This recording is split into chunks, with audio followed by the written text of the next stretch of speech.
One-on-One, the show dedicated to business and the entrepreneurs and leaders that start, run, and own the innovative and interesting companies in our area. I'm your host, Alex Ruggieri. Today's guest is Craig Lindvahl. Craig is a nationally recognized filmmaker and educator. His television work is regularly seen on PBS stations across the country and has been seen on NBC, CNN, and the Learning Channel. His latest documentary is slated to air on the Major League Baseball Network in December. He is a recipient of 12 Mid-America Emmy Awards for producing, writing, camera work, and composing, and the Studs Terkel Award for contributions to the humanities. He's a recipient of the prestigious Millikan National Educator Award, has twice been recognized as a finalist for Illinois Teacher of the Year.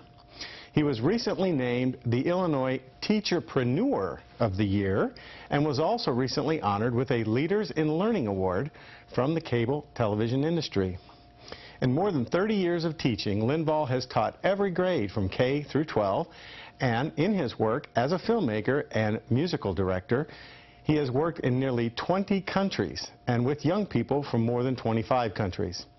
Also, his teaching partner, former Illinois Teacher of the Year, Joe Fothery, Lindvahl has participated in a number of groundbreaking educational endeavors, including the establishment of a nationally known filmmaking program and a new multi-district entrepreneurship class that is funded almost entirely by business investors. Both Lindvahl and Fothery devote a great deal of time to mentoring teachers, encouraging young people to enter the field, and assisting schools in hiring and retaining the best possible teachers. Stay with us today. We will be right back to talk with Craig Lindvahl.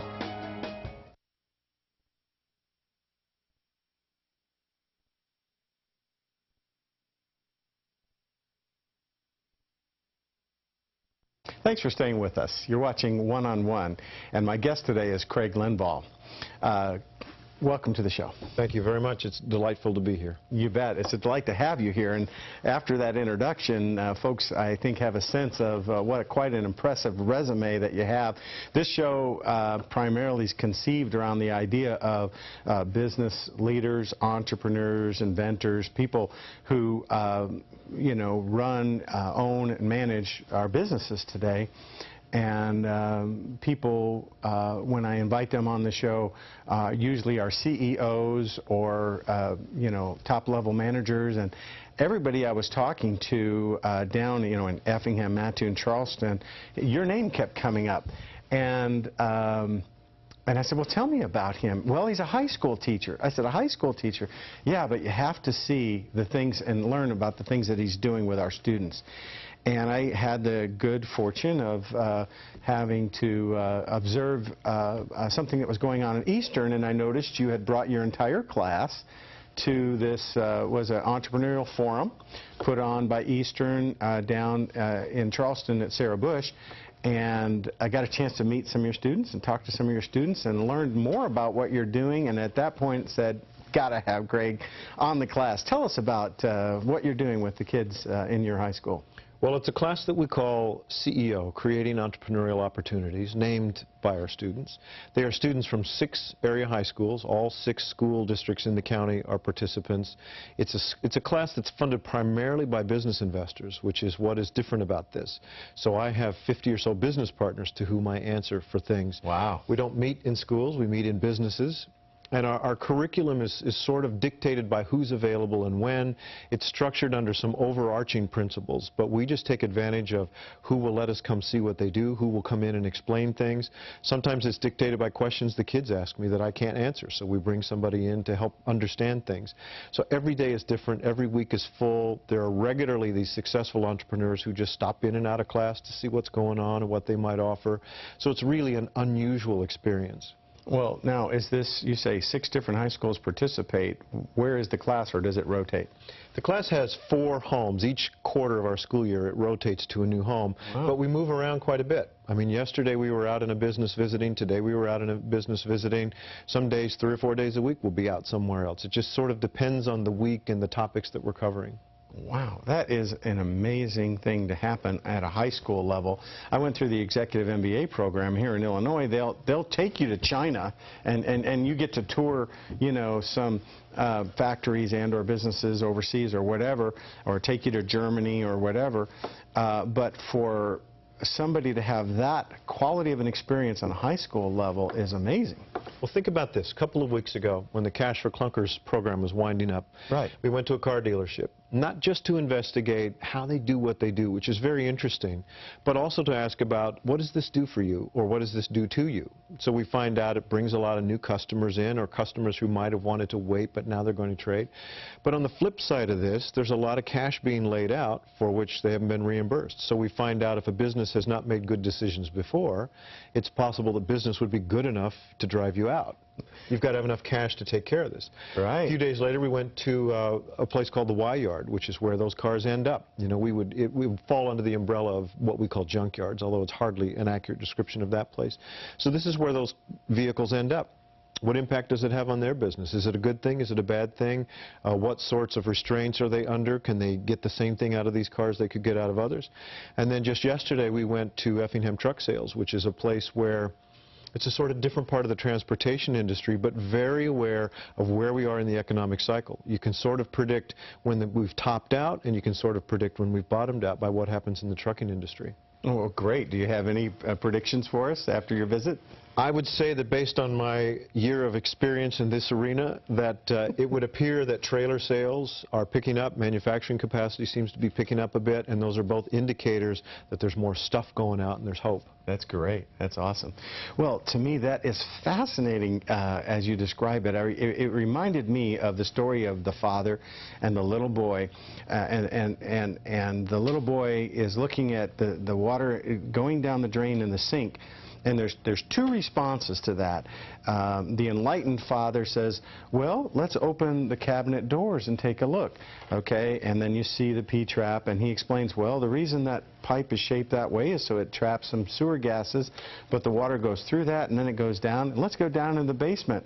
And he takes him down to the basement, and he shows him, well, see, now that's where the pipe goes out to the street. Well, then he takes him out to the street, and he shows him the manhole cover, and the little boy says, you know, where does it go from there?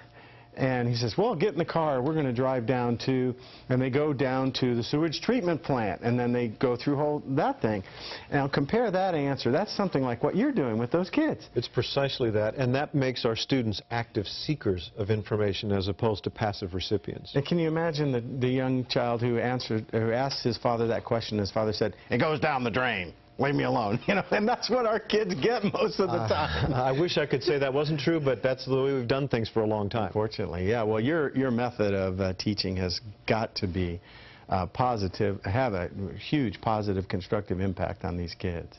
There's no question that their lives are completely different after having this experience of this class, meeting the people they meet, having the experiences that they have, the breadth of knowledge that they gain from these visits. I have business people tell me all the time, I want to be in the class. I want to go see how these places work. Yeah. How many students are participating? There's 19 students in the class who go through an application procedure to get in. So it's competition almost. It's that popular of a class. It's a wonderful experience, and the kids, it's a self-selling class because the kids who have been in it say, you've got to do this. This is the most amazing thing you'll ever do. Oh, yeah. Yeah, I could see that. And the businesses that participate, do they participate with contributions of money for the program, or contributions in kind, or maybe donate their time, or all of the above? All of those things. We've got about 50 business partners that provide the bulk of the funding. We've got people who just come in and out of the class offering their expertise, people who serve as mentors, people who allow us to come visit their businesses. So there's a complete range of things that people do to help make the class successful. Now, these same 19 kids go to all 4 of the locations as they move around? It's a one-year program, so each quarter they go with us to wherever we go. Is there a principal sponsoring school, or is all 4? What are the 4 high schools involved? It's Teutopolis, Beecher City, Effingham, St. Anthony, Diedrich, and Altamont high schools are all involved. Wow, that is fantastic. Run by an advisory committee that is made up of educators, administrators, and business people. Well, I'd like to hear the story of how you actually got this program started. and maybe you can tell us a little bit more about the program, how long it's been running, and how you started it, and the history of that, because I just can't imagine what you had to do to get it off the ground, and I think that would be very interesting for our viewers to hear. So we have to take a short break, but when we come back, could you tell us the story of how you conceived of this program and how you got it off the ground? Absolutely. That'd be great. Well, please stay with us. We're talking with Craig Lindvahl. Craig is a high school teacher in entrepreneurship class down in Effingham, and we'll be right back after the break. Stay with us.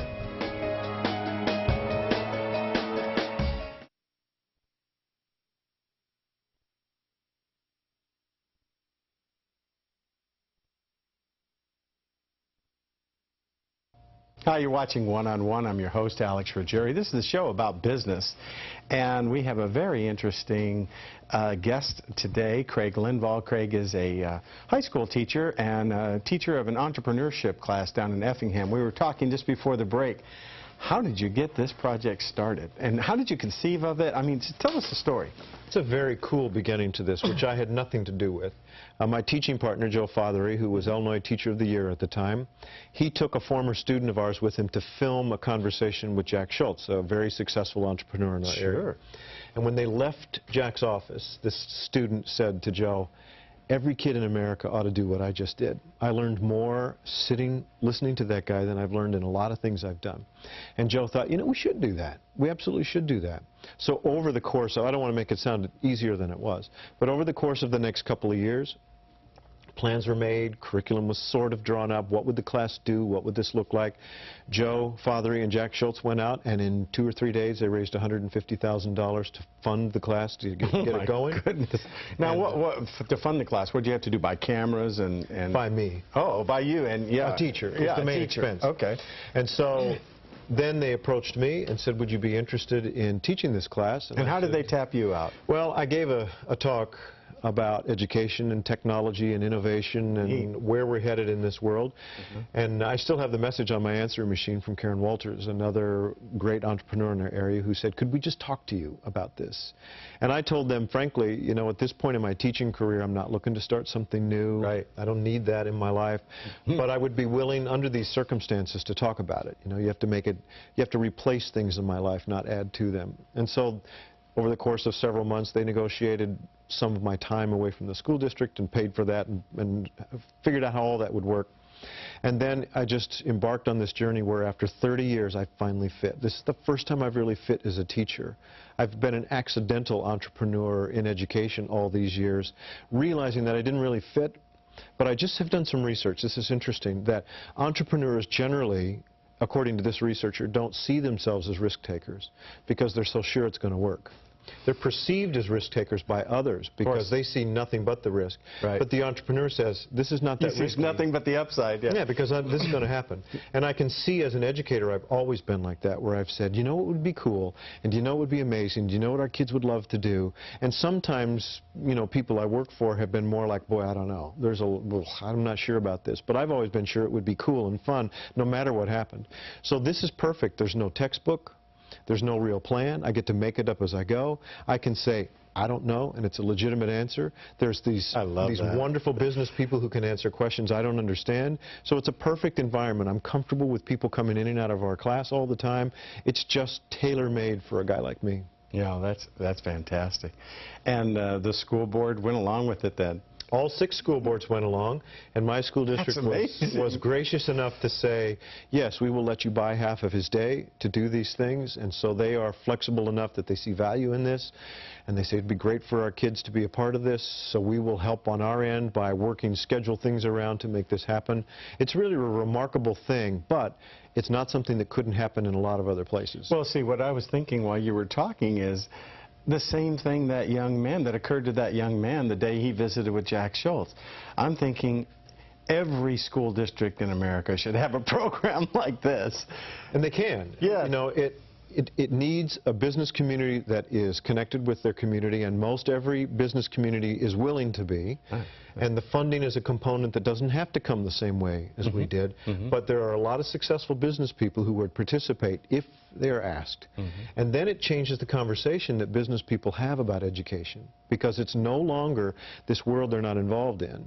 that they're trying to figure out from their standpoint, why doesn't the school do this or that? Why doesn't it work like this? Because now they say, that's Alex. I know Alex. I care about Alex. It's a whole different situation. They're really up to their elbows in it. It's more visceral and connected. And they care about these kids. They know these kids. They want to stay connected to these kids. So it's a completely different conversation. Yeah. Boy, that's so exciting. Well, what kind of principles do you try to teach the kids? I know you say there's no textbook, you know, there's no hot, pat answers, but there's underlying principles, perhaps values that are being communicated either by you as the teacher or by the entrepreneurs themselves when they come in as guests? Right. Now, the overarching business principles are the ones contained in a business plan, because that's the most practical things about starting a business, is the business plan. So our students don't really know that already in the first month they've already tackled several of the components, but they've had a need to do these things. So they've talked about marketing, and they've talked about financials, they've talked about cash flow, they've talked about the basic things you need to run a business through the other stuff we've done. In the course of this, too, I want them to recognize that there's a mindset to entrepreneurial thinking, where you recognize opportunities. You're evaluating the world in a different way than most people do, where they see a table at a restaurant and you see a way to do things better. That's the mindset, where they learn how to brainstorm. They learn how to realize there's not a correct answer in this world for almost anything, that you take all this stuff that you've learned and you figure out the best possible way for you to do what you want to do.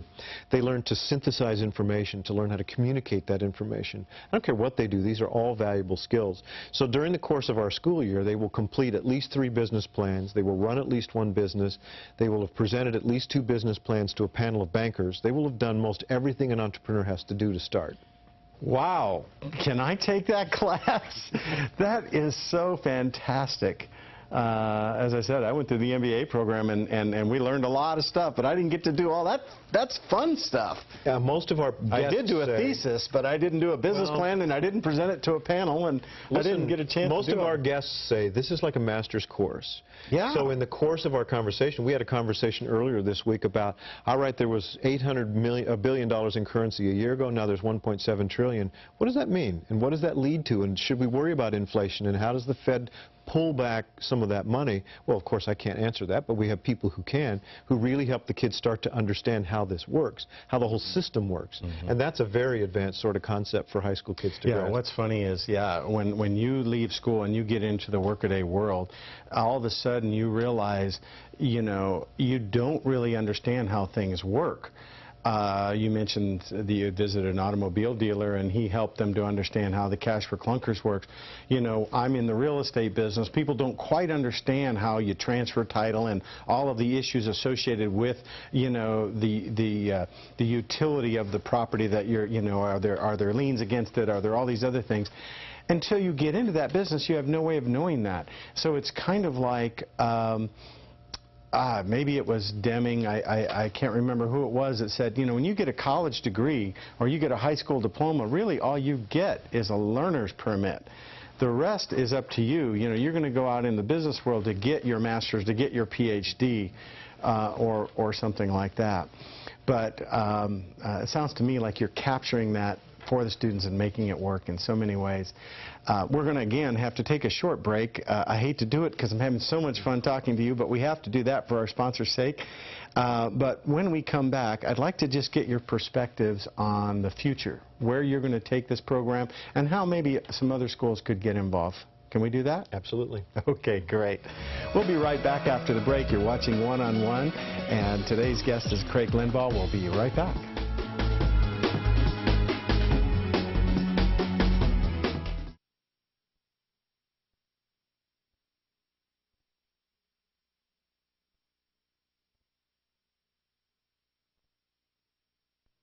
Welcome back. You're watching One on One. My guest today, Craig Lindvahl. Just before the break, I asked you if you could tell us a little bit about where you see your work going in the future and your program going in the future, and maybe even how we can light the fire to get this thing moving into other school districts. Well, there's some very exciting things going on for the future of this class, some of which I can talk about and some of which I can't. But there's been an angel investor fund established, which will be $100,000 eventually. If a student has graduated from our class, has 2 years of college and they want to start a business in Effingham County, this is an investment fund they can come back to and apply for. These kids are not stupid. They're going to realize fairly quickly that I know all the bank presidents, I know a lot of the business leaders, I know a lot of the successful entrepreneurs and they're in town, vested in those kids. and they want me to succeed. Yeah. They know how I think and how I work. Right. And now our job is to provide a community where they want to come back and they want to do this. But I see eventually what this program does is it creates sort of a mutual fund economy for our county where we've diversified into so many small businesses as opposed to trying to attract, you know, one of the big factories that, right, you know, there's maybe 20 a year that happen. So this is a great way to protect ourselves from the economic cycles that are a natural part of the way things work. So I'm excited about that. And we want to stay connected with these kids. So I spend a lot of time texting and emailing and getting together with kids from last year's class, and this will continue to grow year by year by year. And there are other things we have in the works, too, for long-term funding, for stability for the class, and then also to help other communities who want to do this come in and learn. This is how we did this. This is how we got our partners. This is how we established what it is we teach in this class. This is how you can help your teachers understand how to create this sort of environment where they work as colleagues, sort of with students, and they explore together these things, and they find that students want to know things as opposed to just being recipients of the information and then writing part of it down on a piece of paper to give it back. Try to regurgitate it later. They show through their work that they understand the concept. Yeah, now I could see them, this is becoming part of them, part of their core. You know, we talked about values. I mean, they're absorbing those by osmosis from you, from the business leaders, and just from the gesture of the community on the part of the angel investors and the business people who are making contributions in kind and contributions in cash. That has got to have an effect on those young minds. It's an incredible experience for them. I can't say enough that this changes their lives, whatever they do. And any other community who might be interested in finding out how to do something like this, they can visit our class website, which is www.ceoclass.ning.com. And every week there's an update on the kind of stuff that we've done the week before. You can contact us. You can come visit the class. We're always happy to have anybody who wants to come just hang out. Wow, we'd love to do that. Maybe we'll come down and do a special show just on your class. We'd love it. I would love to do that, too. Well, any last parting words of wisdom before we leave? Experiential learning like this is where we need to go with education. We need to make kids want to know, need to know, and then they will become learners, and that will never stop their whole life. It's like immersing them in the experience, and it's like the difference between looking at a postcard and standing on the beach. Big difference in experiences. Well, we've been talking with Craig Lindvahl, obviously an educator par excellence, someone we're very pleased to have on the show to share his ideas and thoughts with you. Thank you so much for joining us.